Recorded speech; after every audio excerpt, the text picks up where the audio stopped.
Всем привет! Мы сегодня будем готовить пончики с шоколадной глазурью. Для этого нам нужно 250 мл молока и одну пачку сухих дрожжей. Давай. Хорошенько перемешиваем. Потом добавляем щепотку соли и миллилитр. Ванилин. Потом добавляем яйца. 2 штуки. 2 штуки. Мгм. И второй. Уголь. Мгм. 60 грамм сахара. И все хорошенько перемешиваем. Затем 90 грамм растопленного масла. Мгм. Перемешиваем. Перемешиваем. Теперь добавляем муку через сито. Сколько? 640 грамм.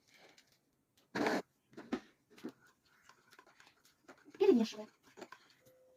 Вот такое тесто у нас получилось. Мгм. И оставим на полчаса где-то в теплом месте, чтобы оно надулось. Наше тесто подошло. Раскатаем примерно толщиной 1 сантиметр. Мы сделаем из стакана и крышки от лекарства форму наших пончиков.